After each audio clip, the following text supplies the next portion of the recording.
Alright guys, back with another video, and this time we're with TCG. He's going to go over his rookie rush and talk strategy and explain this vanilla beatdown rookie deck. Oh yeah. So Rookie Rush is currently my go-to deck. I have multiple variations of it right now. It's just budget. It's very budget. It's easy to play and very good to help beginners learn how to play the game. So we're going to get right into it. We start off with 4 of our obvious boss monster, Puppetmon. Puppetmon's just great. He immediately, whenever he's played, he suspends an opponent's Digimon, and they cannot unsuspend anymore during their turn. This is hard whenever you're facing something like Garurumon.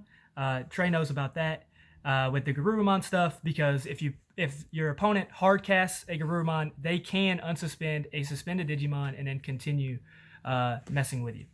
Now to go into the vanillas, because we are running primarily blue, as you can see with the Upamon, because we are running 4 Upamon Digitama. We are then running 4 of the 2-drop Gomamons, 4 of the 2-drop Elecmons, 4 of the 2-drop Armadillomons, because you're most likely going to hardcast the Armadillomon because you don't really want to pay the 1 unless you're really trying to choke super hard. Then we're going to play 4 of the 3-drop Gomamons. These are I would love to have this opening hand just so that you could get the on deletion, gain 1 memory, and we're going to pair that up with the Leomon, which I'm currently running 2 of, but it's only because I don't have 2 more currently. And I'm going to show you what I'm going to take out for the 2 Leomon. But then we have 4 of the 3-drop draw 1 Gabumons. It's really just a great card. Definitely if they give you 2 on your turn and you go ahead and you Digivolve, and then bam, you play it for 3, put them at 1, and then draw 1. It's just good for the memory choke.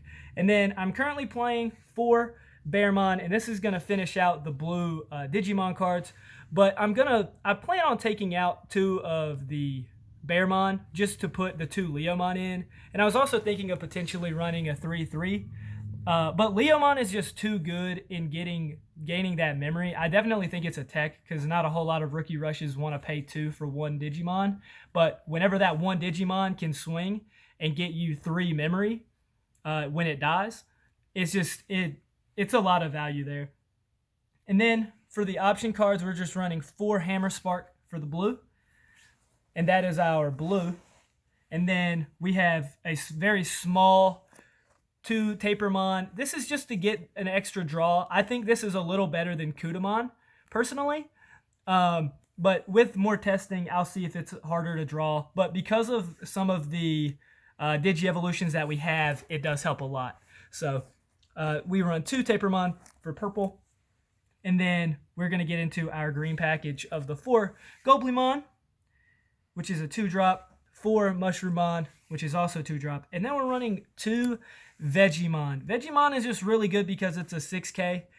Their blocker, they do not want to block this card because they're going to lose their blocker. And then the rest of your rookies are just going to start swinging because you can and not get paid for it.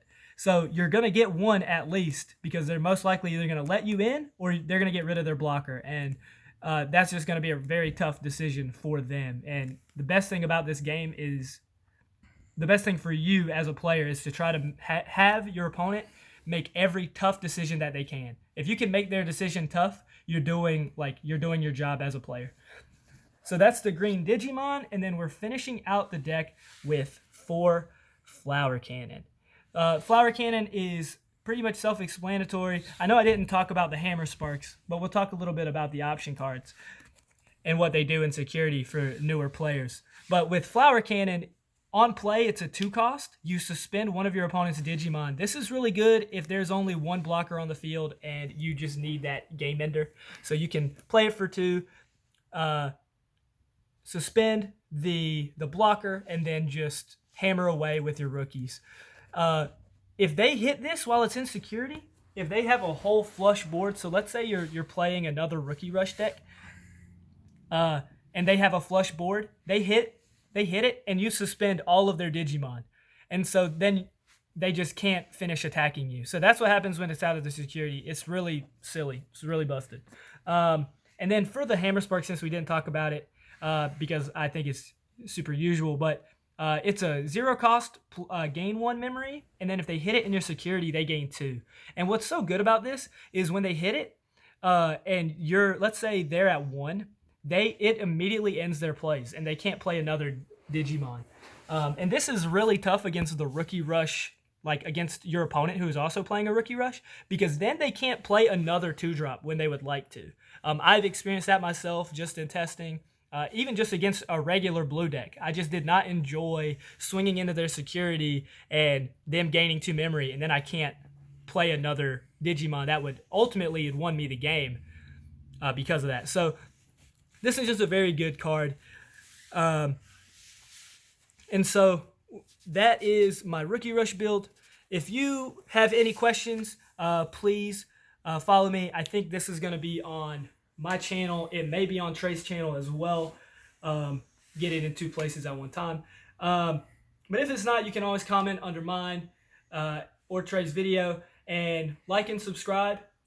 Any questions that you have regarding Rookie Rush or even Digimon as a whole, I've been doing a good amount of testing, and I'm gaining a lot of knowledge every day. So please feel free to comment what you think about the deck and how you would change it. You can also play this chicken. We can also, to talk about, thank you for reminding me, so a couple cards that you could potentially throw in, you could throw in Kudamons because they draw on attack if you have less than 4, and sometimes Rookie Rush has a hard time doing that. And then also you can play Muchomon, and what makes Muchomon so good is that you play him for 3, but he's a 5k, so he can't be targeted by Volcanic Dramon. You can also utilize Volcanic Dramon in here for the mirror match, as well as a couple of Gorillamons, because they are a 1-drop, just another 1-drop charge similar to Vegemon. So yeah, those would be the options that you could potentially play around with and see if they work for you. But I think that's all for today's video. Thank you for joining me and Trey behind the camera. I appreciate it so much. Please leave a comment, like, and subscribe. Or if you didn't like it, you can leave a thumbs down as well. But thank you for joining us again. LJ from LJ TCG. Peace out.